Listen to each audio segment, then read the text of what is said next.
제가 보는 성경으로 구약 372쪽이 되겠습니다. 사사기 7장 1절에서 8절 말씀. 우리 찾으셨으면 한 절씩 교독하고 마지막 절은 합독하도록 하겠습니다. 여룹바알이라 하는 기드온과 그를 따르는 모든 백성이 일찍이 일어나 하롯셈 곁에 진을 쳤고 미디안의 진영은 그들의 북쪽이요 모레산 앞 골짜기에 있었더라.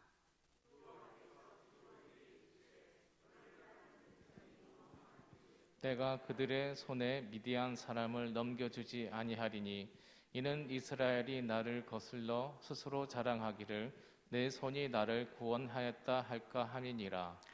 이제 너는 백성의 귀에 외쳐 이르기를 누구든지 두려워 떠는 자는 길르앗 산을 떠나 돌아가라 하라 하시니 이에 돌아간 백성이 22,000명이요 남은 자가 10,000명이었더라.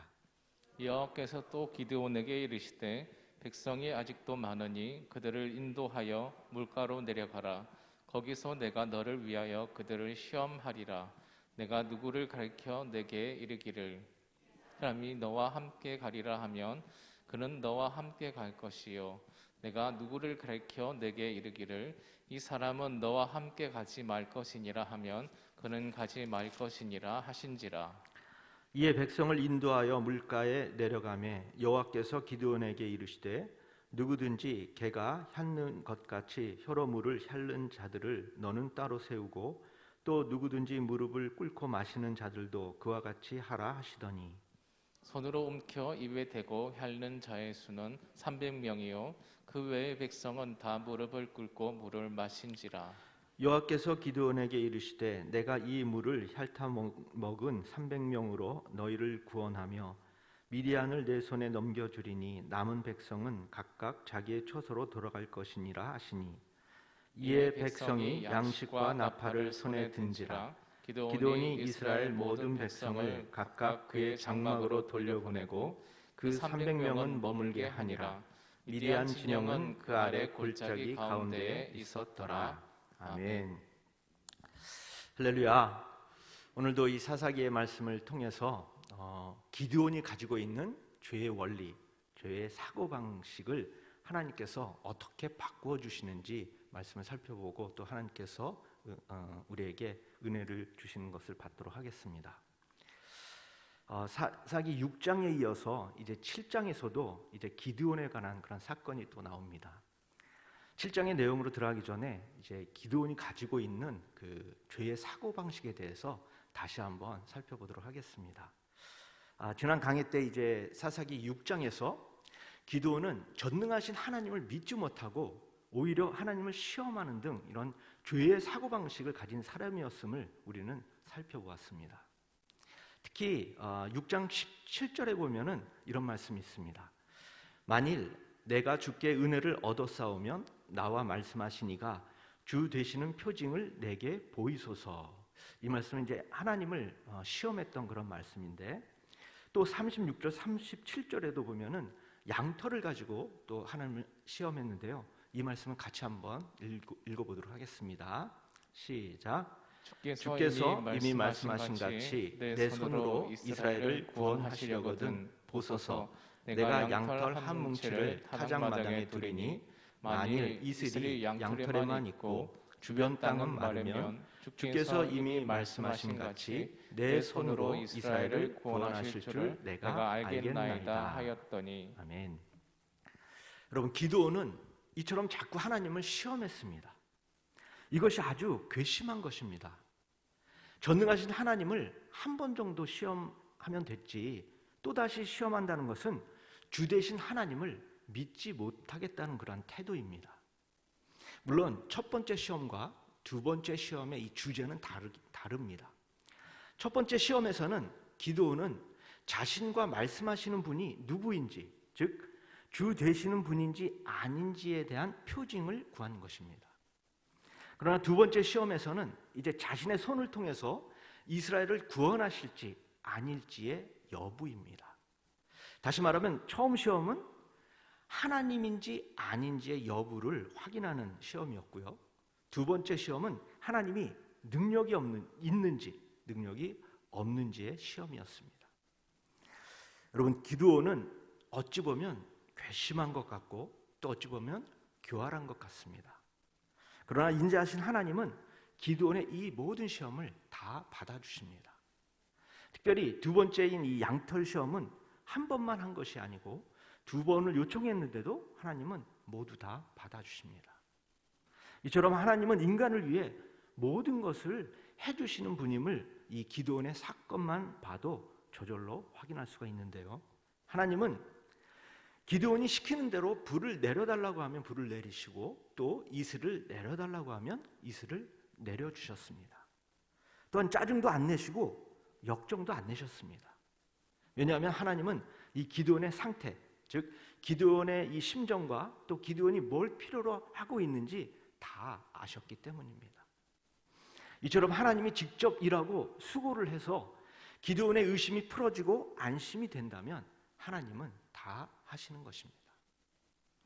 혹시 기드온은 참 좋겠다, 하나님께 모든 것을 다 받았으니 참 부럽다라고 생각하시는 분들이 있습니까? 이렇게 생각하면 안 됩니다. 구약 성경에 나오는 인물 중에 우리가 부러워야 할 인물은 없습니다. 오히려 구약의 모든 인물들이 부러워야 할 사람은 바로 오늘날 저와 우리 여러분들입니다. 왜냐하면 우리는 예수님을 믿고 하나님의 자녀가 되었고요, 하나님이 어떤 분이신가를 성경을 통해 배우며 알기 때문입니다. 또한 성도로서 살아가는 현재의 모습이 얼마나 복된 것이고 은혜로운 것인가를 알기 때문입니다. 이를 명심하시고 우리를 죄에서 구원해 주시고 하나님의 자녀로 삼아주신 주님께 기쁨과 감사로 살아가시는 우리 가자공동체 모든 식구들 되시기를 축원합니다. 자, 오늘 우리가 7장 1절부터 8절까지의 말씀만 읽었지만 그 뒤에 나오는 23절 말씀의 내용까지의 이 본문을 살펴보면서 하나님이 이제 죄의 사고방식을 가지고 군사를 모은 이 기드온에게 왜 군사의 숫자를 줄이시는지 그 이유와 또 결과에 대해서 알아보도록 하겠습니다. 우리 7장 1절 말씀을 다 같이 한번 다시 합독하도록 하겠습니다. 시작. 여룹바알이라 하는 기드온과 그를 따르는 모든 백성이 일찍 일어나 하롯셈 곁에 진을 쳤고 미디안의 진영은 그들의 북쪽이요 모레산 앞 골짜기에 있었더라. 아멘. 여러분, 기드온은 드디어 전투 준비를 하고 있습니다. 그런데 6장 34절에 보면은 기드온에게 여호와의 영이 임했다라고 말씀하고 있습니다. 그러면 기드온이 오직 하나님만 의지하고 전쟁에 출전한 것일까요? 아닙니다. 하나님을 의심해서 시험하고 난 후에도 그래도 의심이 남아 있어서 자신이 모을 수 있는 이런 가능한 군사들을 전부 모아 전투에 나가는 것입니다. 이 군사들은 35절에 보면은 이스라엘의 이 네 지파에서 모은 군사들인데요, 므낫세 지파, 또 아셀 지파, 그리고 스불론 지파, 납달리 지파, 이렇게 네 지파입니다. 이 지파들의 이 총 군사의 수는 그럼 몇 명이었을까요? 3만 2천 명이었습니다. 이 숫자는 이 당시의 이스라엘의 상황을 고려해 보면은 아주 대단한 것이었는데, 이스라엘의 이 당시의 상황은 이제 지난 6장에서 살펴보았듯이 미디안에게 7년 동안 약탈을 당하는 등 어렵고 심각한 상황이었습니다. 구체적으로 보면은 이스라엘이 이제 파종을 할 때에 미디안이 쳐들어와서 토지 소산을 다 멸했고요, 또 먹을 것을 남겨두지도 않았고 소와 나귀도 남겨두지 않았습니다. 더군다나 기드온조차도 이 미디안을 두려워해서 모든 행동을 남에게 들키지 않기 위해서 몰래 행동을 하고 있는 상황이었습니다. 이때 이스라엘 백성들은 기드온에게 무슨 일이 일어났는지 또 기드온이 하나님을 만났는지도 모르고 있었습니다. 더욱이 하나님을 2번씩이나 시험해서 하나님께 확인하고 그 결과 어떤 약속을 받았는지도 전혀 모르고 있습니다. 그럼에도 불구하고 기드온이 이제 사자를 보내자 모여든 사람이 무려 3만 2천 명이었습니다. 기드온에게 모인 사람은 아마도 두 종류의 사람이었을 것입니다. 한 부류는 열정이 있는 사람들입니다. 이들은 그동안 기회만 엿보고 있었는데 누군가 나서주기만을 기다렸는데 드디어 때가 왔다고 생각하는 사람들입니다. 그리고 또 한 부류는 자포자기한 사람들입니다. 이래주거나 저래주거나 마찬가지니까 싸움이라도 한번 해보자라는 사람들입니다. 어쨌든 이렇게 모인 사람들이 32,000명이기 때문에 기드온 생각에 이 숫자면 한번 전투에 나가 승리할 수 있다고 생각한 것입니다. 그런데 이때 하나님께서는 어떻게 말씀하십니까? 군사가 너무 많다고 하십니다. 우리 2절 말씀 상반절을 같이 한번 읽도록 하겠습니다. 시작.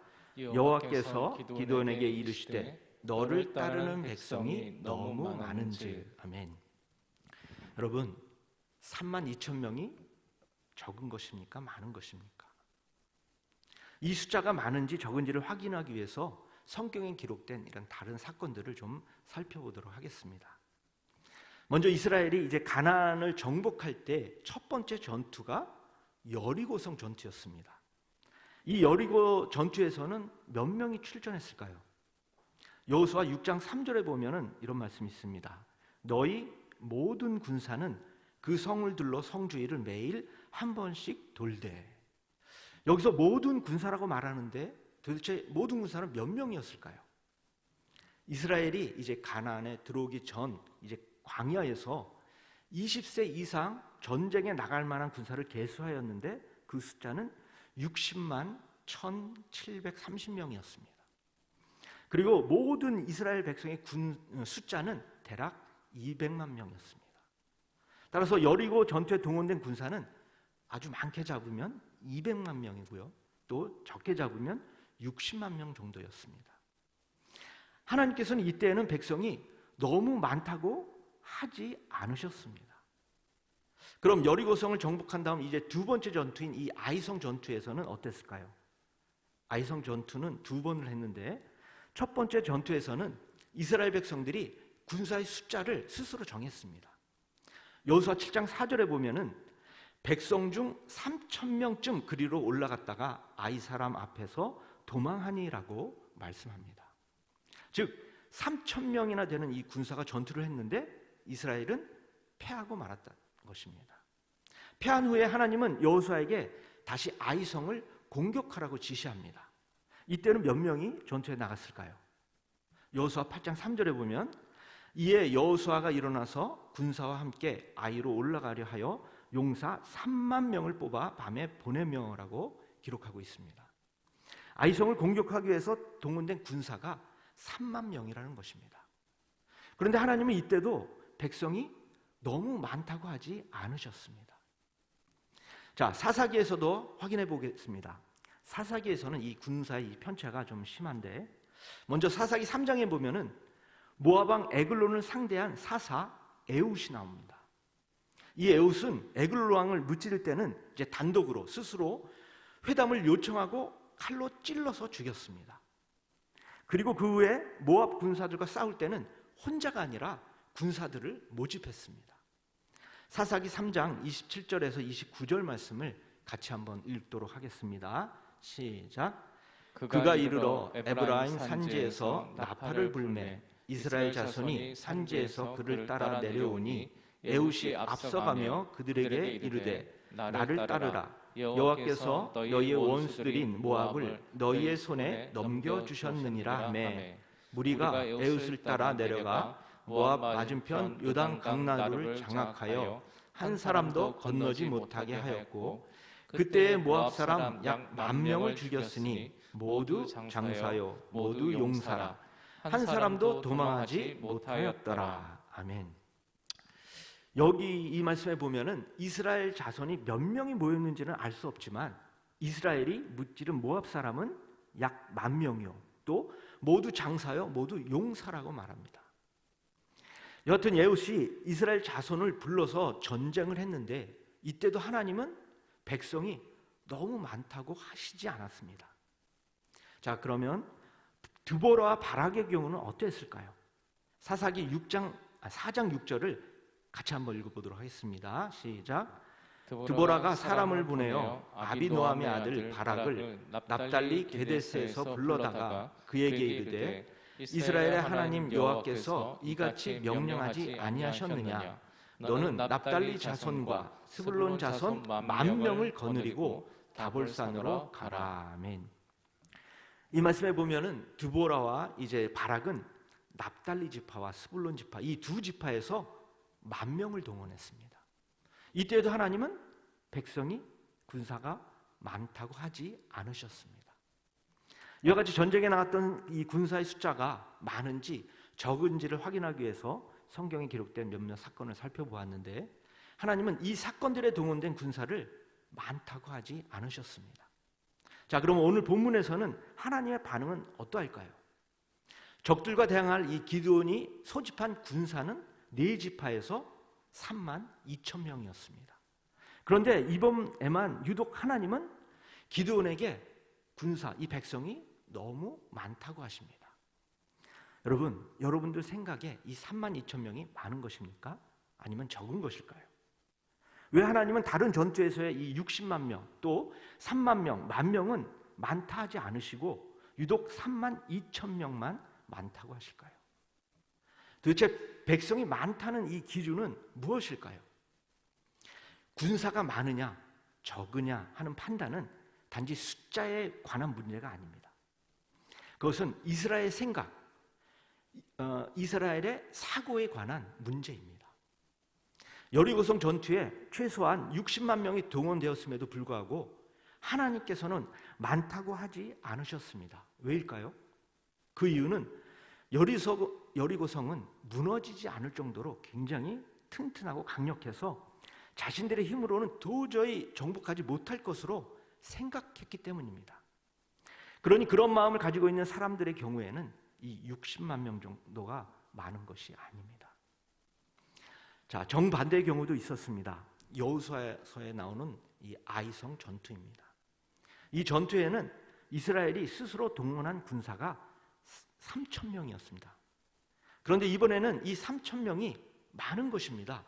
왜냐하면 이 3,000명으로도 아이성을 쉽게 이길 수 있다고 생각했기 때문입니다. 그런데 결과는 어땠을까요? 패했습니다. 그 후에 하나님께서는 이제 3만 명을 동원하라고 하십니다. 이때 3만 명은 많은 것이 아닙니다. 왜냐하면 이 3만 명으로도 적들을 이길 수 없다고 생각했기 때문입니다.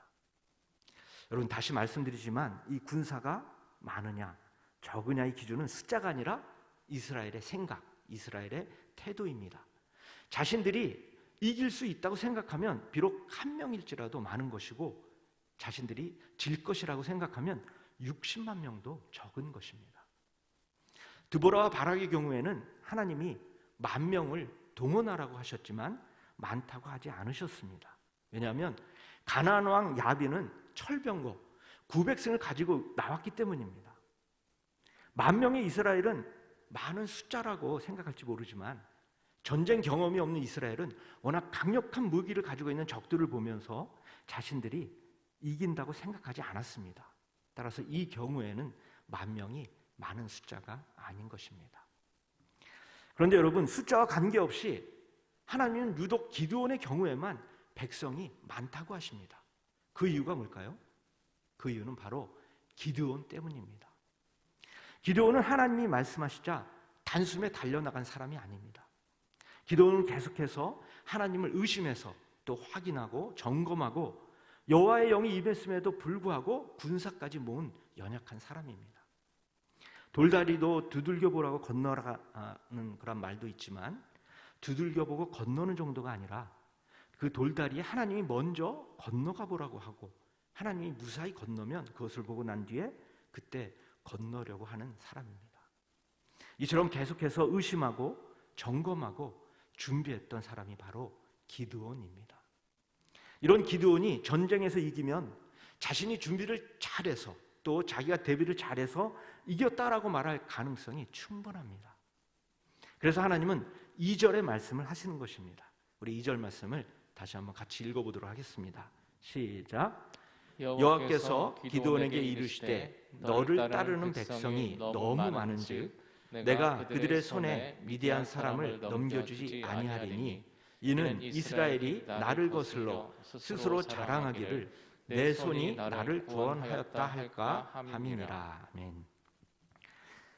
여러분, 하나님은 전쟁에서 승리하는 것이 목적이 아니라 기드온의 생각, 이스라엘 사람들의 생각, 죄인들의 생각을 바꾸려시는 것입니다. 이제 최종적으로 남은 이 300명의 의미를 좀 더 구체적으로 알아보도록 하겠습니다. 하나님께서 3만 2천 명의 군사가 많다고 지적하신 이유는 오늘 본문 2절 하반절에 보듯이 이스라엘이 나를 거슬러 스스로 자랑하기를 내 손이 나를 구원하였다 할까입니다. 따라서 이스라엘이 자랑하지 못하도록, 자신들이 스스로 구원한 것이라고 말하지 못하도록 하나님은 먼저 숫자를 줄이시는 것입니다. 3절 말씀입니다. 같이 한번 읽도록 하겠습니다. 이제 너는 백성의 귀에 외쳐 이르기를 누구든지 두려워 떠는 자는 길르앗 산을 떠나 돌아가라 하라 하시니 이에 돌아간 백성이 2만 2천 명이요 남은 자가 10,000명이었더라. 여러분, 숫자를 줄이시는 이유를 잘 이해하셔야 합니다. 3만 2천 명에서 2만 2천 명은 돌아갔고 10,000명만 남았습니다. 이 숫자는 어찌 보면 많을 수도 있고요, 또 어찌 보면 적을 수도 있습니다. 따라서 몇 명의 숫자가 중요한 것이 아니라 이스라엘로 자랑할 수 없게 하는 것이 중요합니다. 하나님은 4절 상반절에서 여호와께서 또 기드온에게 이르시되 백성이 아직도 많으니라고 말씀하시면서 또 숫자를 줄이십니다. 그래서 또 줄여서 남은 숫자가 7절 말씀에 나옵니다. 같이 읽도록 하겠습니다. 여호와께서 기드온에게 이르시되 내가 이 물을 핥아 먹은 300명으로 너희를 구원하며 미디안을 내 손에 넘겨주리니 남은 백성은 각각 자기의 처소로 돌아갈 것이니라 하시니. 아멘. 여러분, 하나님은 줄이고 줄여서 최종적으로 남은 군사 수가 300명입니다. 하나님께서 군사의 숫자를 주신 이유는 이스라엘로 하여금 스스로 구원하였다라고 자랑하지 못하게 하려는 것임을 여러분들 잊지 마시기 바랍니다. 자, 그렇다면 이 군사 300명은 3만 2천 명 중에서 고른 아주 최정의 군사였을까요? 이 기드온의 300명 군사와 관련해서 이제 예전에 스파르탄 300이라는 영화가 나온 적이 있는데, 이 영화에 보면은 이 스파르탄 300명과 페르시아 이 10만 대군이 전쟁하는 장면이 나옵니다. 근데 여기서 이 스파르탄 군인들은 전투를 위해서 전문적으로 훈련을 받은 최정의 군인들이었습니다. 무기에 있어서도 철기 문명에 기초한 아주 최첨단 무기를 무장한 군인들이었습니다. 이러한 군인들과 비교해 볼 때 기드온의 이 300 용사의 무기는 어떠했을까요? 오늘 본문에도 나오지만은 이제 항아리와 횃불과 또 나팔이었습니다. 여러분은 보나 이 스파르탄 군인들과는 상대가 안 되는 오합지졸의 300 군사입니다. 이러한 스파르탄 300명의 이 군인들과 기드온의 300의 이 군사들이 싸웠다면 과연 어느 편이 이기겠습니까? 사람들의 관점에 본다면 이제 당연히 스파르탄 군인들이 이길 것이 분명합니다. 자, 다시 한번 질문합니다. 미디안과 전투를 해야 하는 이 기드온의 300 군사는 최정의 군사일까요? 아니면 오합지졸의 군사일까요? 어느 쪽을 데리고 전투를 해야 승리할 수가 있을까요? 그리고 승리를 했다면 이스라엘이 자랑하지 못하고 하나님이 이기게 하셨다라고 말할 수 있는 군사는 어느 쪽일까요? 당연히 오합지졸의 300명입니다. 만약에 여기서 기드온의 300명이 이 스파르탄의 이 300 군사들처럼 최정의 군인들이었다고 주장한다면 성경이 말하고 있는 의도와는 정반대가 되는 것입니다. 3만 2천 명의 군사 중에서 300명을 제외한 나머지 군사들은 두렵고 떠는 자들이라 집으로 돌려보냈지만 이 300명은 전쟁을 위한 준비된 탁월한 사람들이요, 언제 어디서 적군이 나타나도 대적할 수 있는 잘 훈련된 군사라고 말한다면 성경을 잘 보지 못한 것입니다.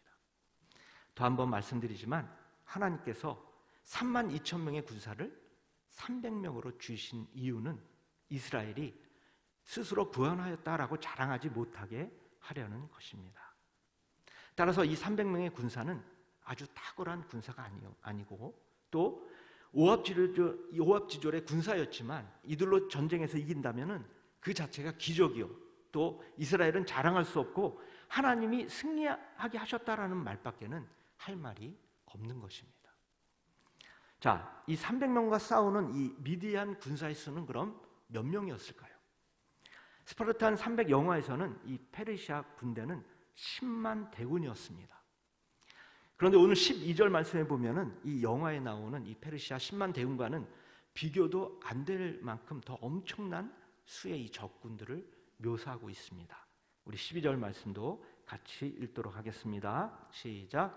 미디안 아말렉과 동방의 모든 사람들이 골짜기에 누웠는데 메뚜기의 많은 수와 같고 그들의 낙타의 수가 많아 해변의 모래가 많음 같은지라. 아멘. 여러분, 기드온의 이 300 용사와 싸울 이 대적의 수는 말씀해 보니까 메뚜기의 많은 수와 같고 또 해변의 많은 모래와 같다고 합니다. 도저히 이길 수 없는 상황입니다. 만약에 이 전쟁에서 이긴다면 이스라엘 백성 중에 아무도 스스로 자랑할 수 없고 내 손이 나를 구원하였다라고 말할 수 없을 것입니다. 왜입니까? 그들이 한 것이 아니라 하나님께서 하셨기 때문입니다. 오늘 본문에 보면은 이 전투에서 기드온은 승리를 위한 여러 가지 역할을 했습니다. 작전 지시도 했고요. 또 직접 전투에 나가서 승리도 했습니다. 외형적으로 보면은 이 기드온의 공적이 어느 정도 있는 것 같습니다. 그러나 성경은 이러한 것들로 인해서 사람들이 기드온이 노력해서 이겼다고 생각할까 봐 사사기 6장에서 미리 기드온이 얼마나 전쟁에 나가지 않으려 했고 또 하나님의 말씀을 믿지 못하고 표징을 몇 번씩 요구했음을 길게 설명했던 것입니다. 성경은 계속해서 이 전쟁의 승리가 절대로 기드온의 업적이 아니고 이스라엘의 공로가 아니라고 강조하고 있습니다.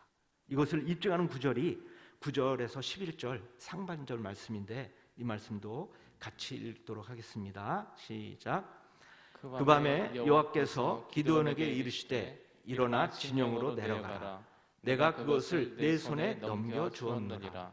만일 내가 내려가기를 두려워하거든 내 부하 브라와 함께 그 진영으로 내려가서 그들이 하는 말을 들으라. 그 후에 내 손이 강하여져서 그 진영으로 내려가리라 하시니. 아멘. 이 말씀에 보면은 기드온은 지금 두려워하고 있음을 볼 수 있습니다. 그래서 하나님은 혼자 내려보내지 않고 부하를 데리고 같이 동행하여 내려가게 하십니다. 그리고 더욱 중요한 말은 11절 상반절 말씀인 그 후에 내 손이 강하여져서 그 진영으로 내려가리라.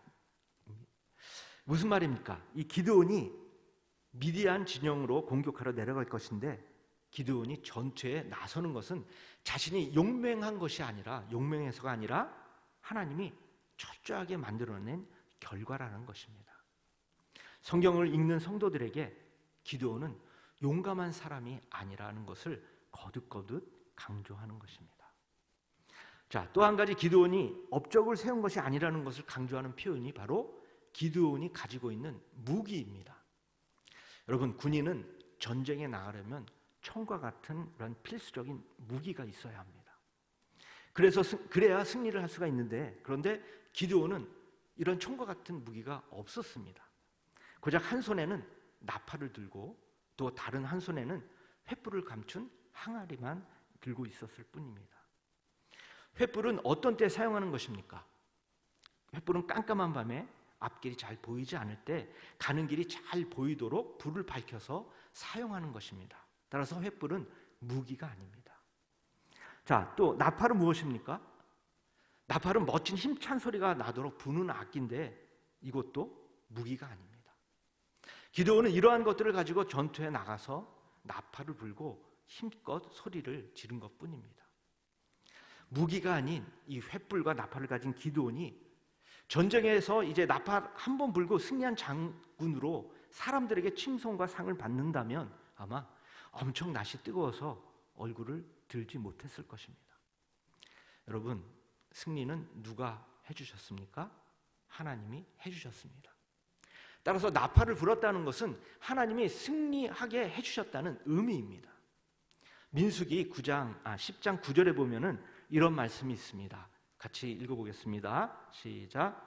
또 너희 땅에서 너희가 자기를 압박하는 대적을 치러 나갈 때에는 나팔을 크게 불지니 그리하면 너희 하나님 여호와가 너희를 기억하고 너희를 너희의 대적에게서 구원하시리라. 아멘. 자, 나팔을 불게 하신 이유는 이스라엘이 하나님께 도움을 요청하라는 신호의 말씀입니다. 따라서 기드온은 나팔을 불어 하나님의 도움을 요청했고, 하나님은 이스라엘과 하신 그 약속을 기억하셔서 그 약속을 지키신 것입니다. 자, 다시 한번 말씀드리지만 승리는 누구의 공적으로 이루어진 것입니까? 기드온이 아니라 바로 하나님이십니다. 혹시 이스라엘이 하나님의 도움 없이 스스로 이길 수 있다면 더 좋은 것이 아닌가 하는 분들도 있을지 모르겠습니다. 왜냐하면 너무 하나님을 의존하는 것은 이스라엘이 하나님께 종속되도록 하는 것이 아닌가 하는 생각이 들기 때문입니다. 기독교에 대한 이 반감을 가진 사람들은 이렇게 생각하기도 합니다.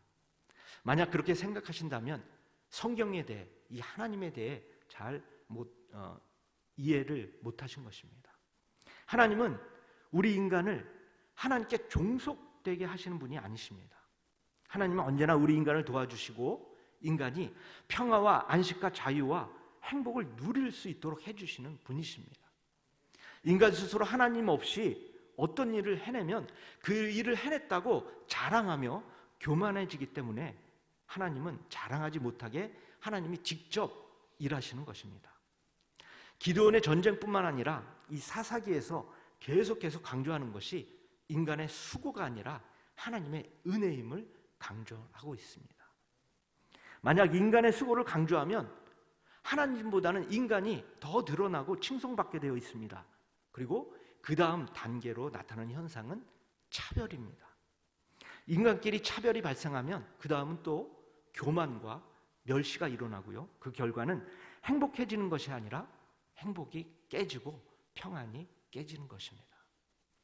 하나님은 이러한 상황을 원치 않으셔서 이 인간의 수고를 강조하지 않으시고 하나님의 은혜를 강조하십니다. 따라서 기드온이 승리했다고 해서 기드온은 자랑할 수가 없고 300명의 군사들이 특혜를 받을 수가 없습니다. 왜냐하면 하나님이 하셨기 때문입니다. 여러분, 하나님의 사역에서는 하나님께 충성을 했다고 해서 따로 더 받는 상은 없습니다. 만약에 따로 더 받는 상이 있다면 차별하는 것입니다. 따라서 하나님은 차별을 만들어낼 수 있는 이 근거를 원천적으로 막으시는 것입니다. 그래야 인간끼리 서로 평화를 누리고 또 서로 존중하고 서로 행복을 구현할 수가 있습니다. 이러한 인간의 행복을 위해서 하나님이 수고하시고 하나님이 일하시는 것입니다. 다시 한번 말씀드립니다. 사람들이 서로 사이좋게 또 서로를 소중히 여기며 또 모두가 행복한 세상을 만드는 유일한 해답은 하나님의 은혜를 모든 사람들이 인정하는 것입니다. 자, 이제 말씀을 맺겠습니다. 여러분, 기드온은 여호와의 영이 임했지만 하나님을 의심해서 계속해서 시험했고 스스로 또 군사를 모집하여 전투에 나가는 등 하나님을 의지하지 못한 연약한 사람이었습니다. 그럼에도 불구하고 하나님은 이 기드온에게 은혜를 베푸셨고 또 자랑하지 못하도록 군사의 숫자를 줄이시면서 이 기드온의 생각, 이스라엘의 이 가지고 있는 죄의 사고방식을 바꾸어 주셨습니다. 미디안과의 이 전투에서 기드온이 승리를 했지만 자랑하지 못하는 것은 모두가 하나님이 하셨기 때문입니다. 이처럼 숫자를 줄이시면서까지 이 기드온을 통해서 미디안을 물리친 최종의 결론은 그럼 무엇이었을까요? 사사기 8장 28절에 잘 나타나 있는데요. 같이 읽도록 하겠습니다. 시작. 기드온이 사는 40년 동안 그 땅이 평온하였더라. 아멘. 여러분, 하나님의 관심은 처음부터 끝까지 하나님 안에서 인간이 평화롭게, 평온하게, 행복하게 살아가는 데 있습니다. 그런데 죄가 인간에게 들어와서 하나님과 멀어지게 되었고요. 평안함도 깨져서 불행한 삶을 살게 되었습니다. 하나님께서는 이러한 인간들을 불쌍히 보시고 이 땅에 예수님을 보내주셨습니다. 그리고 예수님을 통해서 인간을 죄에서 구원해 주시고 인간들에게 하신 말씀이 바로 평안을 주시겠다는 말씀입니다. 요한복음 15장 27절에 보면은 예수님께서 십자가를 지시기 전에 하신 말씀이 나옵니다. 같이 읽도록 하겠습니다. 시작. 평안을 너희에게 끼치노니 곧 나의 평안을 너희에게 주노라. 아멘. 그리고 부활하신 후에 제자들에게 오셔서 하신 말씀도 너희에게 평강이 있을지어다 라고 말씀하셨습니다. 여러분, 하나님께서 우리 인간들에게 주시는 것은 평안, 평온, 또 평강, 화평입니다. 오늘 사사기의 말씀에서도 하나님께서 주시는 것은 평안, 평온입니다. 단지 전쟁이 없는 이 평온한 상태를 의미하지 않습니다. 이스라엘 사람들 서로가 자랑할 수 없고 교만할 수 없고 서로 비교할 수 없는 상태를 만들어 주시는 것입니다.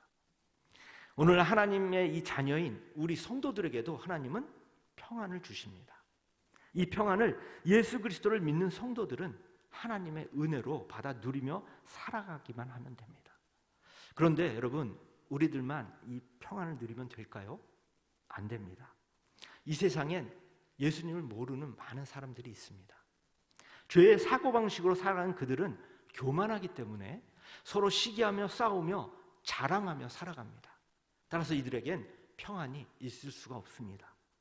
그들도 우리처럼 이 평안함 속에서 살아가려면 어떻게 해야 할까요?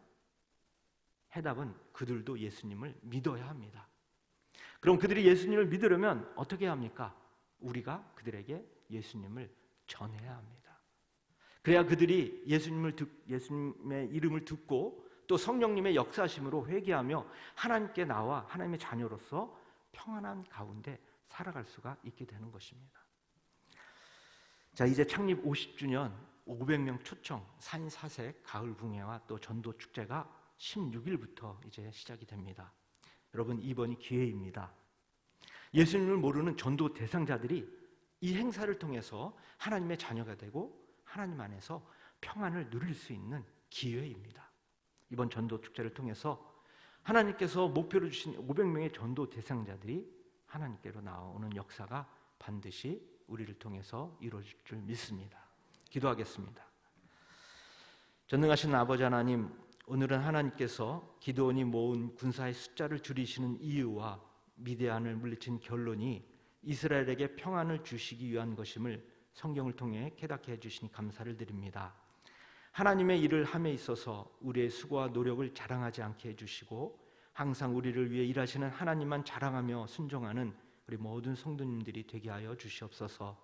그래서 하나님이 주시는 평안함이 우리의 삶에 가득 넘치게 하여 주시옵소서. 감사를 드리며 이번 말씀 예수님의 이름으로 기도합니다. 아멘.